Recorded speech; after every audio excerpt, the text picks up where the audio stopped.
Deu o maior prazer em ir até a casa dele. Ministro Luiz Marinho, ministro do Trabalho, bom dia, como vai o senhor?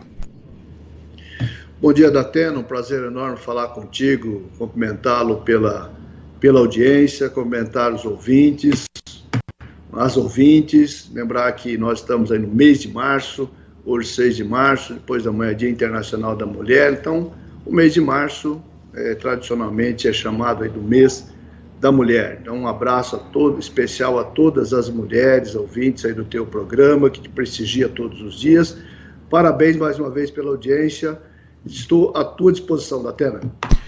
Ministro, falando em mulher, todo mundo diz que a mulher cresceu muito no campo de trabalho, graças a Deus cresceu mesmo, mas ainda falta muito para se igualar aos homens. O Brasil é um país machista, de origem machista e continua machista, e no trabalho não podia ser diferente, continua do mesmo jeito. O que é que é preciso fazer para mudar esse estado de coisas? Ministro, o que é que o senhor está pensando em fazer nesse aspecto? De igualar as mulheres aos homens? Em alguns casos, tem mulher que merece muito mais o nosso lugar do que o lugar que a gente ocupa. Já que o senhor tocou no assunto, é um bom assunto para a gente começar a conversa aqui, ministro. Olha, Datena, é verdade, nós temos talentos brilhantes femininos, que muitas vezes não é devidamente reconhecida quando dá remuneração. O que precisa mudar, na verdade, a percepção que tenho, é o comportamento do conjunto da sociedade de maneira geral. Porque quem toma as decisões, enquadra no salário, na função, são pessoas, são homens, são mulheres, muitas vezes, inclusive, e que acaba não traduzindo na realidade na hora de tomar a decisão do enquadramento de salário igual, por exemplo. A legislação brasileira, ela em tese garante a igualdade entre homens e mulheres, praticando a mesma função, o mesmo salário, mas infelizmente na realidade isso não acontece. Nós precisamos, eu creio, que dos meios de comunicação, de cada agente público, de cada professor, de cada professora, lá no ensino infantil, começar lá na infância, passar pelo ensino médio, pelo ensino fundamental, ensino médio, universidades, quando vai discutir lá na faculdade de engenharia, de arquitetura, tudo tem que ser refletido em relação a esse dilema, porque ou mudamos a cabeça, a consciência da sociedade, ou na hora de tomar a decisão lá, acaba tendo uma decisão equivocada, como tem acontecido. O presidente Lula, Datena, ele é muito sensível, você sabe disso, você o conhece, e no tema da mulher, ele já, desde o governo anterior, ele refletia muito isso, e agora com muito mais profundidade.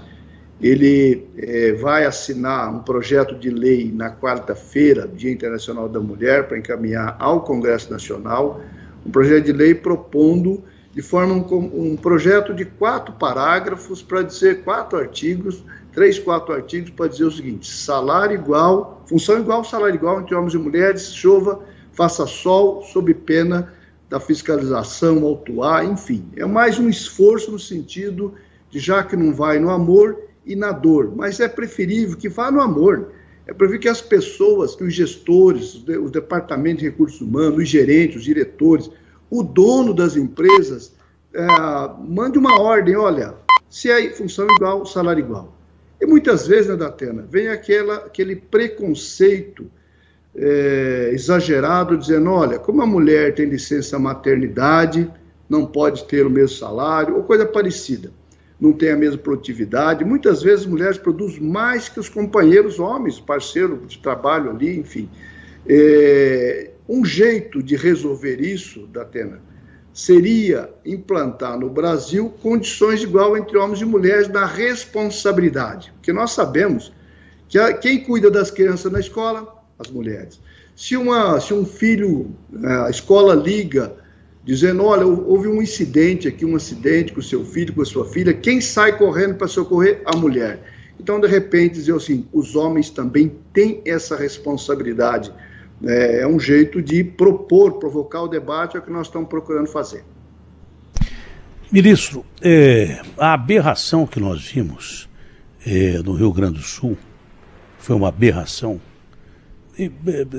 Aberração sobre aberração, com um vereador da cidade de Caxias promovendo falas de xenofobia, nazifascismo, reacionárias pra caramba. Aquele cara tinha que ser caçado imediatamente. simplesmente por dar força ao maldito trabalho escravo, que infelizmente no Brasil não é exceção. Tem muita gente trabalhando escravidão no Brasil, basta descobrir. O que se fazia com os nordestinos lá no Rio Grande do Sul, e veja, os nossos irmãos do Rio Grande do Sul não tem nada a ver com isso. Isso não representa o gaúcho. O gaúcho sempre foi muito acolhedor, muito bacana. Tenho grandes amigos no Rio Grande do Sul, mas representa uma pequena parcela que tem uma mentalidade tacanha ainda da época da escravidão mesmo. Um trabalho que lembrava a escravidão. Como lembrava? O sujeito trabalhava à base de chibatada, era arrancado, homens e mulheres, arrancado do banho na base de chibatada, não podia se comunicar, não tinha comida para comer, uma verdadeira barbaridade. E eu particularmente não aceito. Não sei se a justiça vai aceitar essa história de que grandes vinícolas contratam uma empresa terceirizada que faz isso e diz que não sabe o que está acontecendo dentro da sua empresa.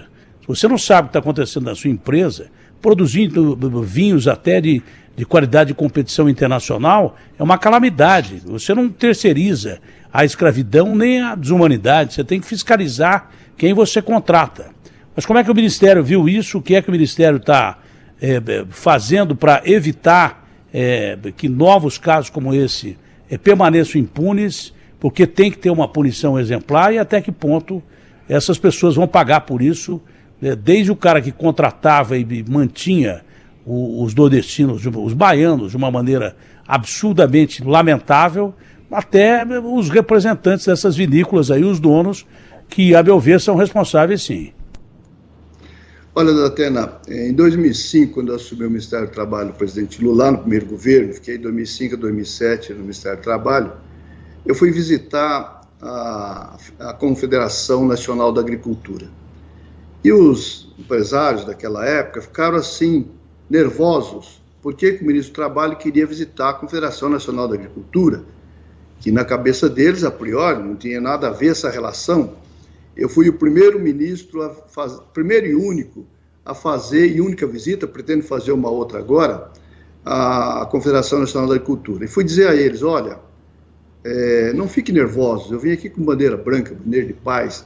O intuito é chamá-los a atenção, fazer uma observação que a indústria como um todo, seja a agricultura, seja no campo, seja na cidade, é preciso estar atento à evolução da sociedade, das sociedades, a relação internacional, o trabalho escravo. Não, mas não tem trabalho escravo, eu não estou lhe acusando, estou dizendo o seguinte, um trabalho degradante, seja a exploração da mão de obra infantil, seja um trabalho similar à escravidão, daqui a pouco vai ter restrição de exportação. Então, fui mexer no lado mais sensível da pessoa humana, que é o bolso, né, Datena, para chamar a atenção, olha, vocês são exportadores, portanto, vocês têm que cuidar da qualidade, e não é simplesmente, como você chamava a atenção da vinícola, não é simplesmente do seu trabalhador direto, é de todos os trabalhadores indiretos, você tem responsabilidade ao longo da sua cadeia produtiva. Os alemães gostam muito de falar de como compartilhar a responsabilidade da empresa-mãe com as empresas filhas e os contratados da empresa-mãe e das empresas filhas, ou seja, em todo o território global, onde tiver uma relação do seu produto com alguém que produziu, tem responsabilidade. Isso chama-se fazer uma conexão da lógica do trabalho decente. Então, como que um empregador, como um produtor de vinho, tem a responsabilidade desde o trabalhador contratado lá na parreira de uva, na colheita da uva, e não simplesmente lá na sua vinícola, que é o que é mais grave. Então, as vinícolas, sim, têm responsabilidade, sim. Nós, Datena, percebemos que o trabalho escravo, assim como o trabalho infantil, vinha diminuindo durante o governo Lula-Dilma. E depois, desgraçadamente, a partir do golpe contra Dilma, seja, não sei, o comportamento do antigo presidente, a pregação do ódio, aquela coisa que você acompanhou muito bem, da antipolítica, impressionante como retomou um processo de aumento da prática do trabalho escravo e da mão de obra infantil, que nós vamos ter que agora trabalhar com firmeza para resolver. Para você ter uma ideia, Eu adorei a repercussão toda das vinícolas, mas quero também chamar a atenção da necessidade de repercutir quando dá nas carvoarias, porque nas carvoarias não tem tanta repercussão como deu agora na vinícola. Mas tem dado, assim, em 2022, nós tivemos a situação registrada de 2.575 trabalhadores com situação análoga à escravidão, em 462 ações realizadas pela fiscalização. Nós tivemos recuperando de verba rescisória 8 bilhões em 256 ações de fiscalização. Tivemos resgatado 1.122 trabalhadores. O total do FGTS recuperado de 2 bilhões 800. E tivemos, nesse processo aqui, o Grupo Móvel encontrou exploração de trabalho na escravidão em 16 das 20 unidades da federação, onde teve as atuações. Enfim, o estado campeão aqui é o estado de Minas Gerais, nada contra o estado de Minas Gerais, aos mineiros e mineiras, mas é uma constatação, especialmente nas carvoarias, e tem também muitas repercussão na agropecuária. Portanto, eu de novo chamo a atenção do empresariado. A agropecuária diz respeito às nossas carnes bovinas, portanto, uma grande balança comercial de exportação aí. Cuidado, pode vir restrição de exportação por prática do trabalho escravo. Então, nós temos a responsabilidade de atuar. Nós não queremos simplesmente trabalhar com a lógica da autuação, colocar a empresa na lista suja que está dormindo por enquanto, por uma ação judicial lá atrás ainda, e nós vamos trabalhar com o Judiciário, com o Ministério Público do Trabalho, com o Ministério Público e também com todas as entidades relativas. Nós vamos retomar a lógica da lista suja, ou seja, a empresa que for comprovadamente um trabalho análogo à escravidão tem que sofrer uma sanção por X anos, seja da restrição de tomada de recurso público, seja de contratação pública, ou seja, alguma ação que possa chamar a atenção que o crime não compensa. Aliás, né, Datena, o crime nunca compensa. Por favor,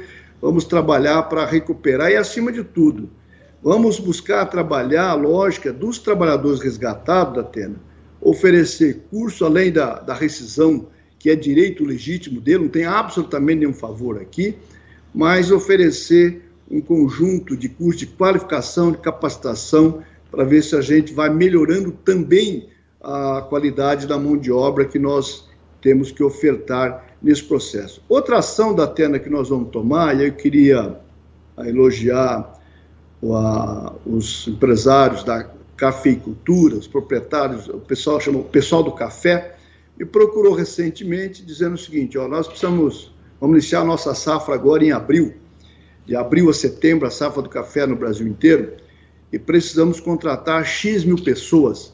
Então, nós queremos que o governo tenha sensibilidade para aquela família, aquele trabalhador que está cadastrado no Bolsa Família, e que às vezes ele fica inseguro na hora de assumir um trabalho desse, formal, porque ele tem que sair do Bolsa Família, mas só que é um trabalho por tempo determinado, terminou o contrato, ele não consegue voltar, volta para o fim da fila, como é que fica, como é que não fica. Então, discutindo com o ministro Wellington Dias, foi anunciado agora no último lançamento relançamento do Bolsa Família, esses trabalhadores nós vamos monitorar aqui no Ministério do Trabalho.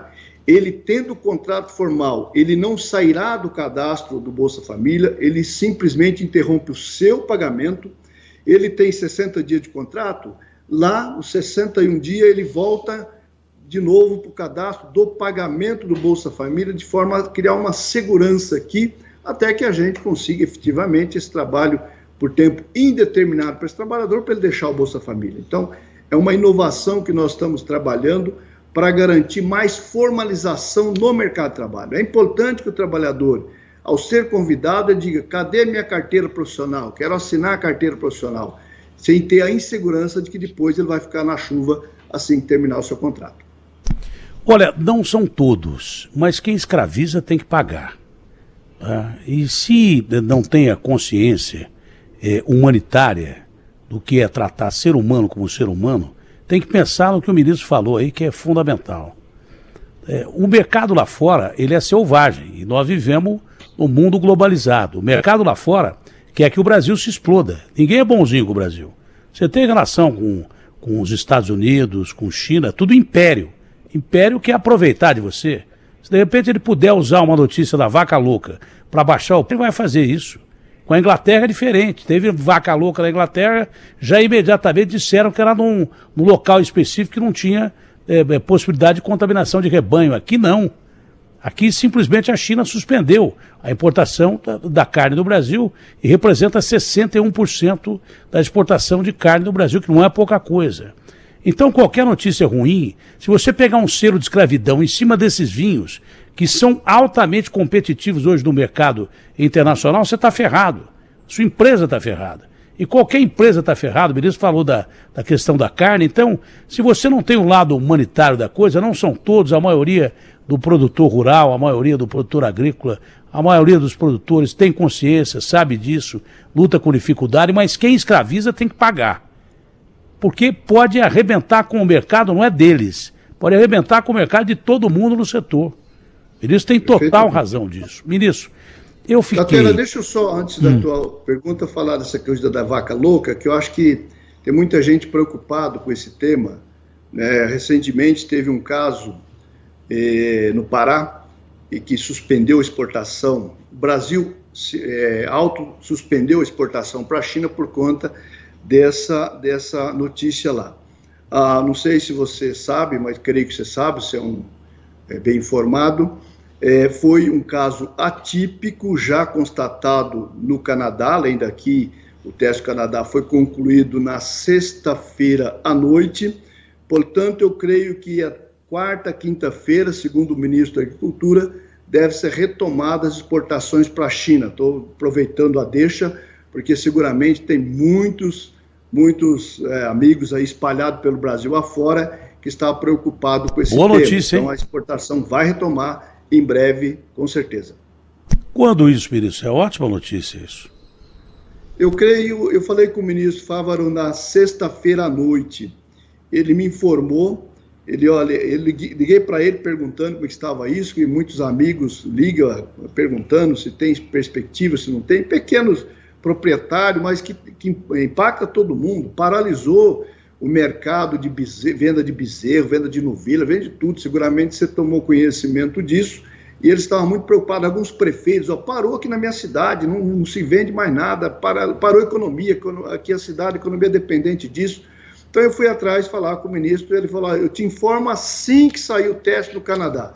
Então ele me ligou já, quase entrando a madrugada na sexta-feira, para dizer, olha, felizmente saiu, podemos comemorar, bota a champanhe na geladeira para gelar, até quarta, quinta-feira mais tardar, deve estar retomada a exportação de carne para a China. Olha que maravilha, belíssima notícia, e foi um caso específico no Pará de gado de boi velho. Todos nós temos problema degenerativo quando a gente fica velho. O bicho é a mesma coisa. Foi um caso específico. Essa notícia do Canadá já era esperada, mas a autossuspensão provocou aí um prejuízo enorme para esses produtores. Ainda bem que o governo agiu rapidamente e tivemos essa notícia boa do Canadá. Já valeu a entrevista, essa notícia aqui com o ministro. Ministro, eu estava entrevistando o Daniel, um representante do Brasil, no Conselho de Segurança Alimentar da ONU. Eu sabia já há muito tempo, e eu venho batendo nisso, não é de hoje, que a divisão de renda do Brasil, ela é canalha. A concentração de renda do Brasil, ela é canalha. Tem pouquíssima gente concentrando muita renda, né? Rico com muito dinheiro, e a maioria de gente pobre, passando fome. Mas eu não tinha a ideia do tamanho da encrenca. O Brasil é o segundo colocado em concentração de renda do mundo. Só perde para o Catar, que tem dono. Lá é um emir que é dono do país. O Brasil é o primeiro colocado, então, em concentração de renda. E a maioria dos brasileiros aí, tem uma faixa grande de brasileiros que vive com $1 ou $2 por dia. Como você pode, de uma forma definitiva, combater a falta de emprego, né? na área de trabalho, como é que você vai lidar com isso num país que é profundamente injusto e, repito, com uma divisão de renda canalha, uma concentração de renda? Se você tirar o Catar, que tem que tirar, porque não pode, é atípico, o Brasil é o país que mais concentra a renda do mundo. Não é possível você ter trabalho, crescimento, num país que tem a maior concentração de renda do mundo depois do Catar, ministro. Olha, Datena, esse é um tema, talvez devesse ser prioridade absoluta dos debates do Congresso Nacional, na sociedade, quem tem grana, quem não tem grana, mas cada vez que sai nas revistas especializadas mais um brasileiro bilionário, eu fico mais triste, porque cada um brasileiro bilionário significa que tem mais gente sendo exploradas a enésima potência e, portanto, com menos grana para sobreviver, para sustentar a sua família. Nós precisamos, vamos ver agora, Datena, a sensibilidade de que tem muita gente que às vezes fala disso, mas eu percebo que a sensibilidade ela vai até a segunda página, porque quando entra o debate no Congresso Nacional, por exemplo, de reforma tributária, porque passa por aí, Datena, o Brasil está num grupo seleto de 2 países que não tem, por exemplo, imposto sobre lucros e dividendos. Então, os exploradores, especuladores na Bolsa não pagam praticamente imposto de renda. E é cada vez acumulando mais capital, mais riqueza, mais capital, mais riqueza para quê? Para mais um iate, para mais um jatinho, para mais sei lá o quê. Tem mansão no Brasil, no Guarujá, no Rio de Janeiro, tem Brasília, tem na França, tem nos Estados Unidos, tem agora onde? No Catar, onde que é? Onde que mais uma mansão? Para quê? Eu não consigo entender a lógica dessas pessoas que têm uma gana por mais dinheiro. Às vezes a gente encontra pessoas como essas, Datena, que vêm trazer demandas. Aí você fica olhando assim o nervosismo, aquela tensão por fazer negócio, por ganhar mais dinheiro, para acumular mais. Eu fico pensando, para quê? Se passa na rua, tem pessoas na calçada dormindo, pessoas pedindo, pessoas às vezes no farol fazendo um joguinho para ver se fatura uma graninha ali, por falta de oportunidade. Nós precisamos levar a sério esse debate. A reforma tributária ela é essencial para trazer uma correção no tempo em relação a isso. Os governadores, os prefeitos, cada autoridade política tem que ter sensibilidade para isso e muitas vezes até encaixar, né, transitoriamente ali um prejuízo, mas olhar para frente que nós passa por aí o processo de distribuição de renda. Casado com a política de valorização do trabalho, Datena, nós temos que apoiar a valorização do trabalho, a formalização do trabalho, o aumento da renda, a renda da massa salarial tem que crescer. E uma ferramenta que nós utilizamos lá atrás, do governo Lula, e provou que deu muito certo, não é o Bolsa Família, o Bolsa Família é o emergencial. Como diz uma amiga minha, assim, está pegando fogo na caixa d'água, então é o Bolsa Família. Mas nós precisamos ir além disso. Portanto, a ferramenta do crescimento do poder de compra permanente do salário mínimo é uma ferramenta que ajude a jogar para cima os pisos salariais, que vai valorizando os pisos salariais para aumentar a massa de salário. A massa salarial tem que crescer.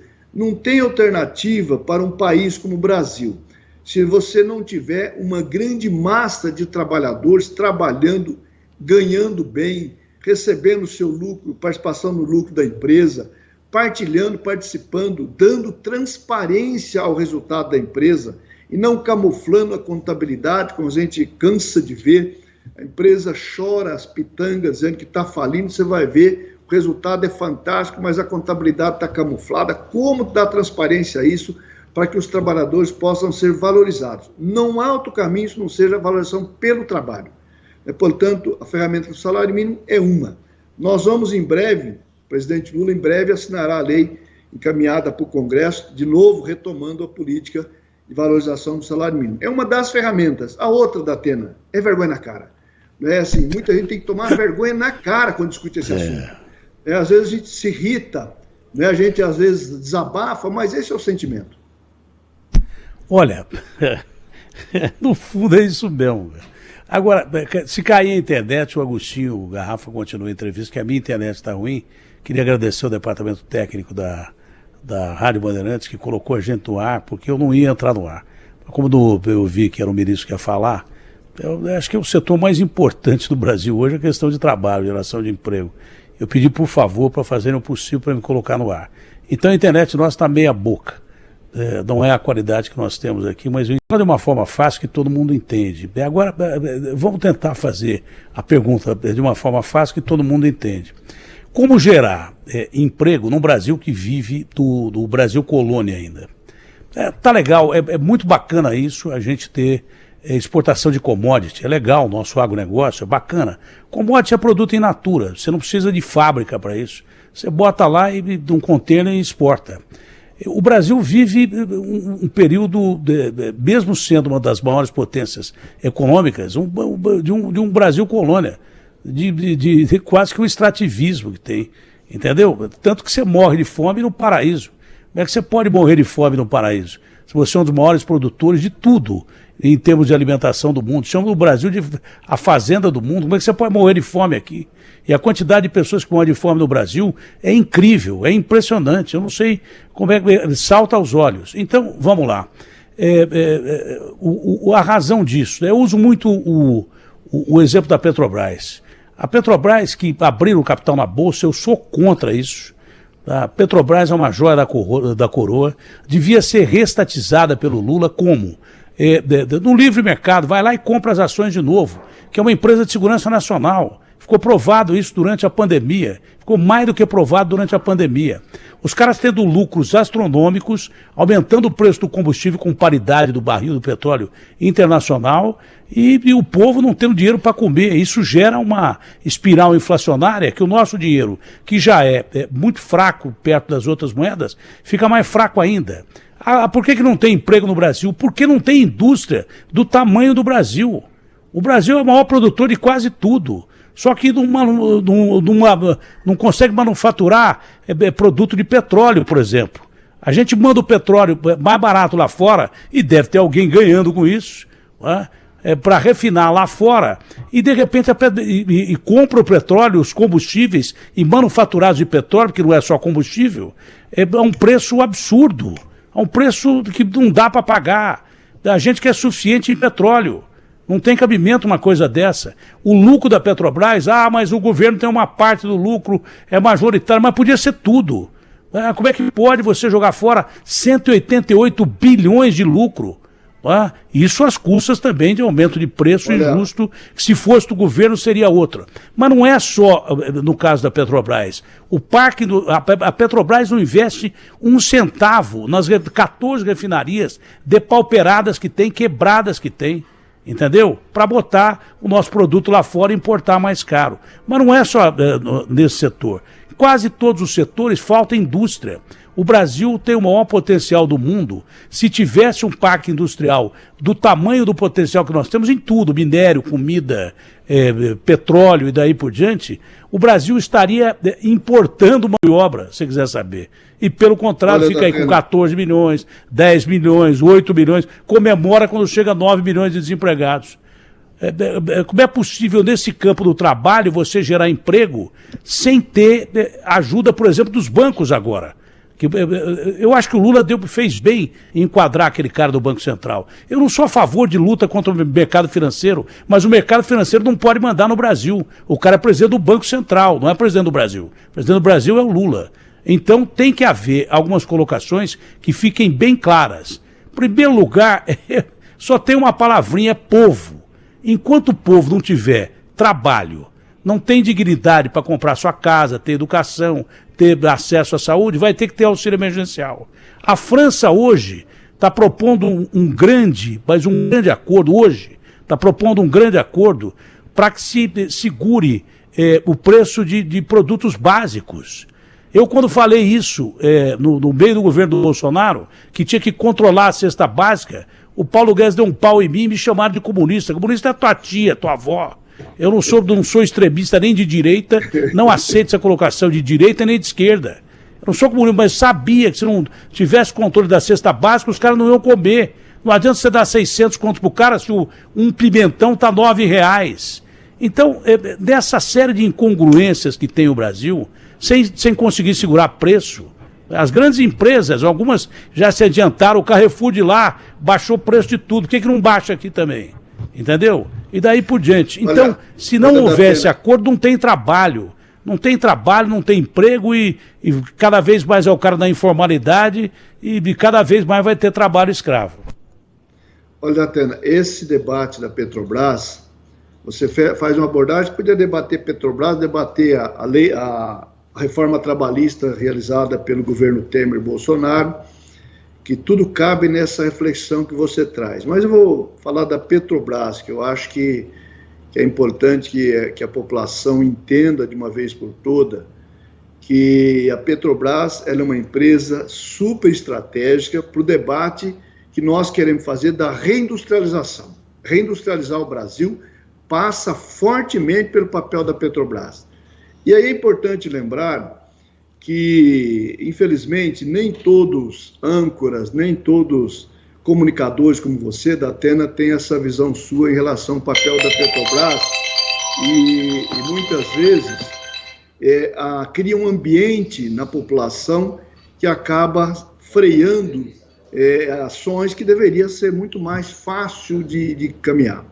O governo Lula Dilma foi acusado de quebrar a Petrobras. Nós não quebramos a Petrobras, coisíssima nenhuma. Acontece que durante o governo Lula Dilma, a prioridade da Petrobras era a expansão, era novas refinarias de fertilizantes. O governo Temer Bolsonaro fechou 2 fertilizantes que estavam em construção, por exemplo. Depois veio a guerra da Ucrânia e nós ficamos aí na armadilha do encarecimento brutal dos fertilizantes global, sendo que o Brasil está se preparando para exportar, além de suprir a nossa indústria aqui no Brasil. Muito bem.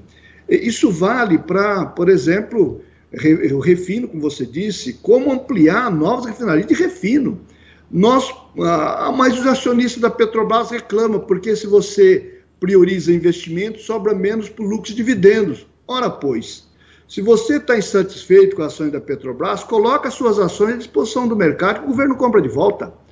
Eu cansei de debater isso lá quando estava prefeito, às vezes pintava essa pergunta em relação a isso. Porque a Dilma isso, Dilma aquilo, porque a Petrobras, porque o acionista está reclamando. O acionista que vende as suas ações, eu não vi nenhum acionista da Petrobras colocar suas ações à venda, por exemplo. Você está insatisfeito com o preço do resultado da Petrobras? Coloca suas ações à disposição para o governo, para o Estado brasileiro comprar de volta.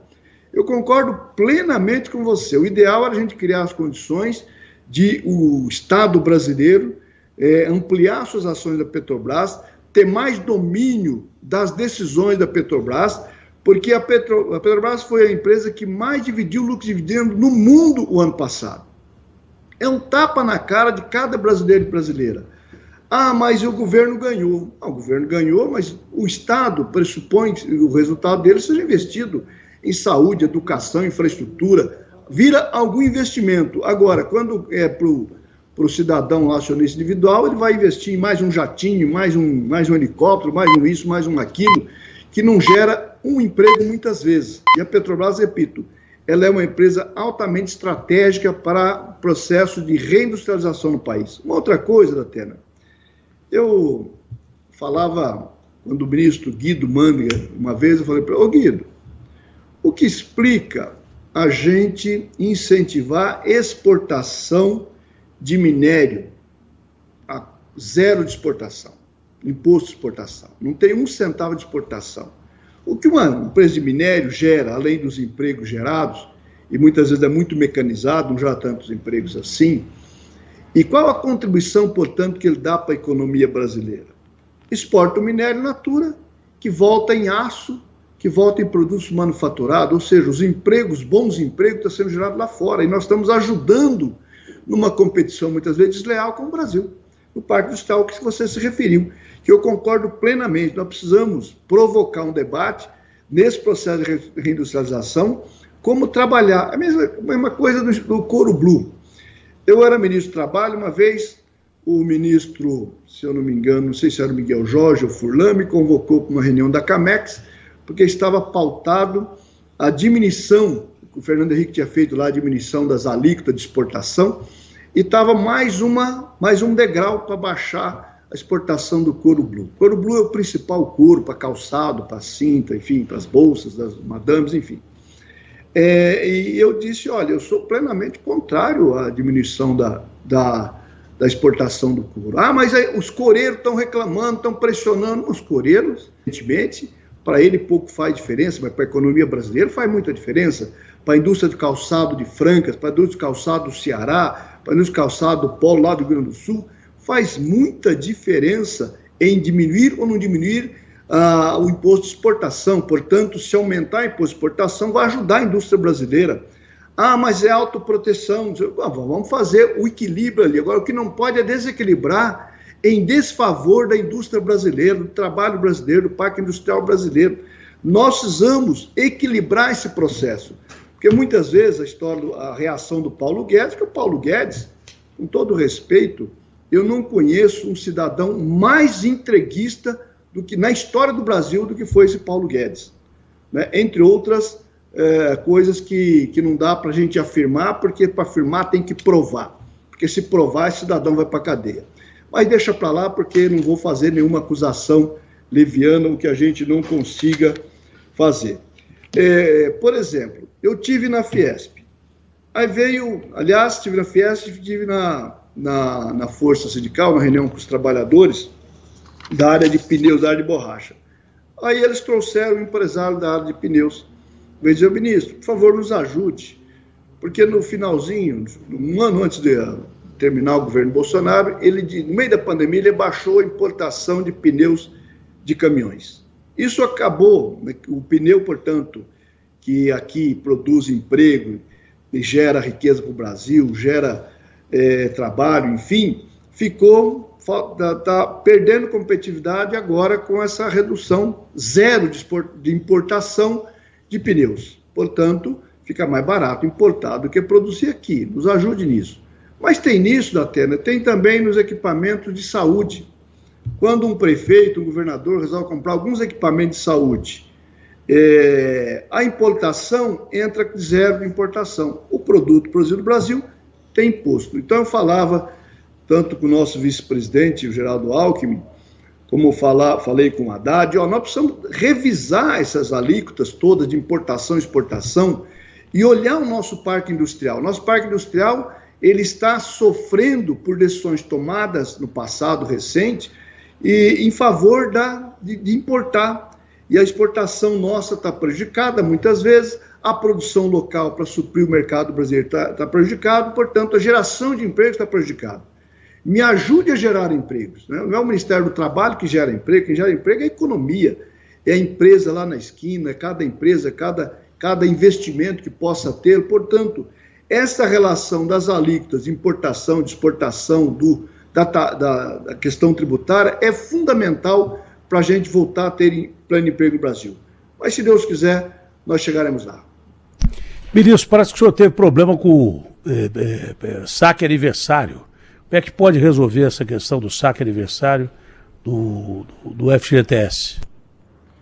Olha, Datena, essa é uma pergunta que hoje milhares de pessoas espalhadas pelo Brasil estão fazendo, estão ansiosos para que a gente possa dar uma resposta definitiva sobre isso.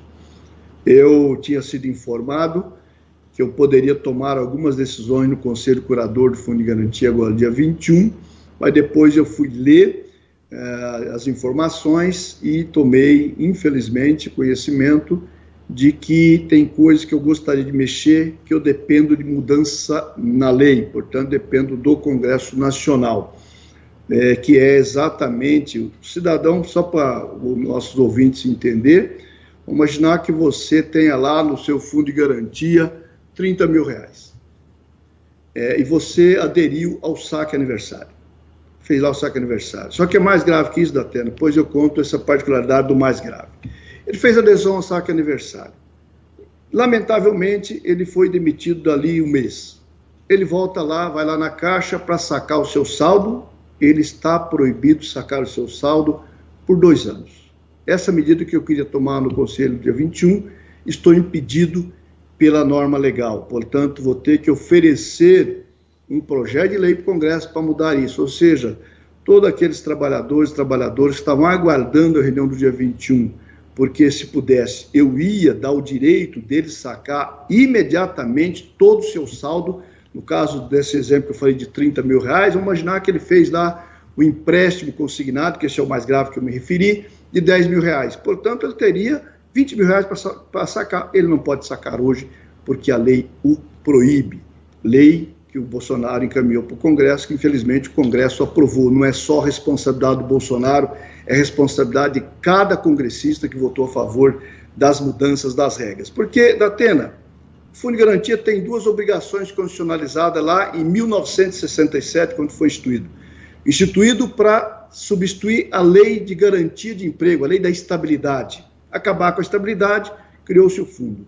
Com duas questões constitucionalizadas. Criar um fundo de investimento para habitação, para saneamento, para gerar empregos, portanto, e a outra era criar uma poupança que o trabalhador poderia sacar no momento do seu infortúnio do desemprego, para a sua proteção, que hoje ele está proibido de fazer na medida que ele fez adesão ao saque aniversário. Um absurdo, uma agressão, uma violência. Eu diria que essa lei é inconstitucional. Pedi até para o advogado-geral da União analisar a eventualidade da inconstitucionalidade total da lei, que resolveria no nascedouro esse problema. São questões que estão aí pautadas para a gente resolver, venho discutindo muito isso, tenho apanhado de muitos colegas seus de comunicação que não entendem do assunto, não é? Que fala que eu que não entendo do assunto, mas são coisas que o tempo cuida. Bom, lembrando que essa entrevista está sendo transmitida não só pela Rádio Bandeirantes, mas pelas plataformas da Rede Bandeirantes de Comunicação, a Band News TV e também pelo maior site do país, que é o site UOL. Já está no fim a entrevista, mas a articulação do governo Lula com os movimentos sindicais, como é que está sendo feita agora? Porque tem alguns mais radicais, são mais complicados de lidar, e o presidente tem que cuidar não só dos sindicatos, mas também tem que cuidar do país, né? Como é que está sendo feita essa relação nesse momento, né? Vai conter o ímpeto de alguns mais exaltados e tentar resolver a situação e governar o Brasil, né? E depois nós vamos falar porque além de uma crise, o Brasil é um país quebrado no meio de uma economia quebrada. E a gente é um país que vende, quem compra está quebrado. Está difícil você conseguir reerguer o Brasil, mas muito difícil. Bancos estão negando linha de crédito, mas negando linha de crédito não só para o trabalhador, mas também para quem emprega. É o cara que vai aumentar a sua linha de produção e contratar alguém e não mandar embora. Então está difícil reerguer o Brasil. Nesse momento a gente vive uma situação terrível, principalmente depois daquele golpe que tentaram dar no dia 8 de janeiro, que foi uma barbaridade, um atentado contra a democracia inaceitável, que desestabiliza qualquer governo.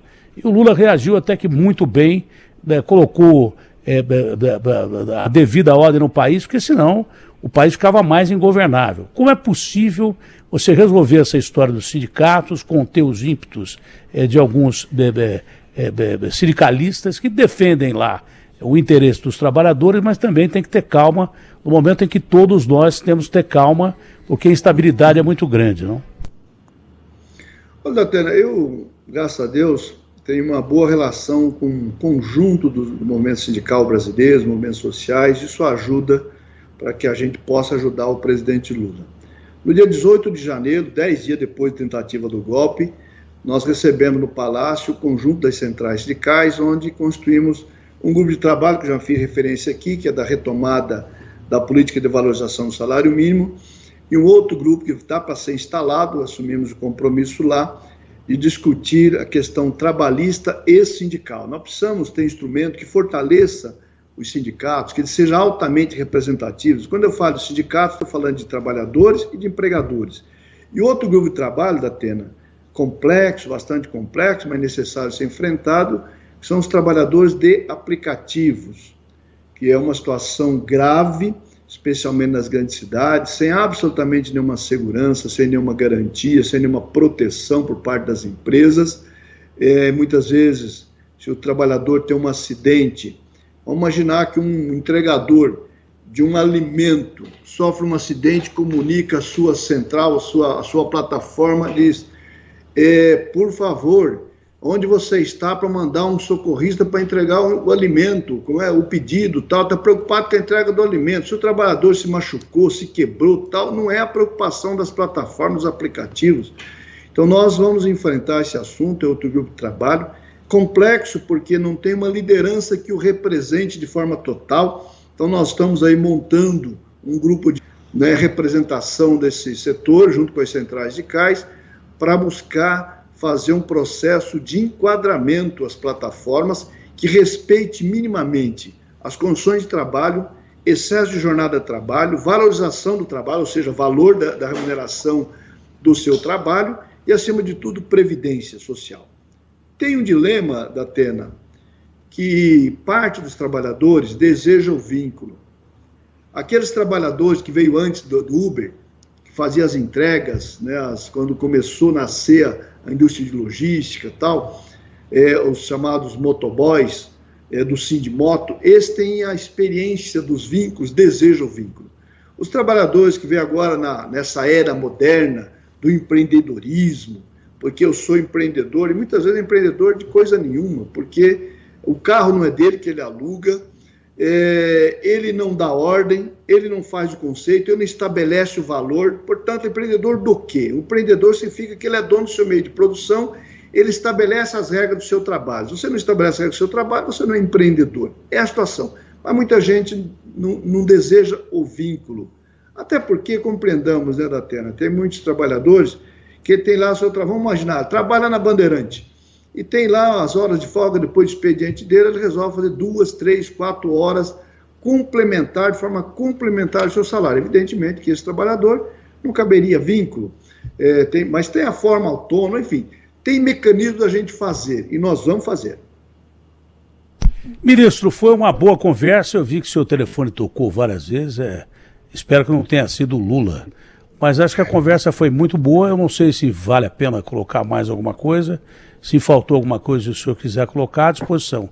De minha parte, eu estou satisfeito e com as portas sempre abertas aqui.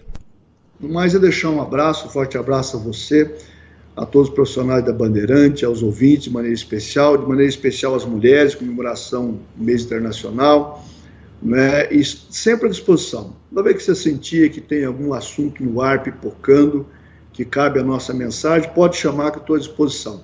Lembro de um dia que eu fui no seu programa, no estúdio, na TV, em 2007, tinha recentemente assumido o Ministério da Previdência Social, e você fez uma matéria descendo o cacete corretamente, pela situação ali que chegou a você, e eu pedi para falar. Aí você mandou uma equipe aqui, eu falei, não, que é lá no estúdio, que é lá ao vivo, e você me chamou lá, nós ficamos 28 minutos no ar, falando sobre o assunto, muito, assim, esclarecedor.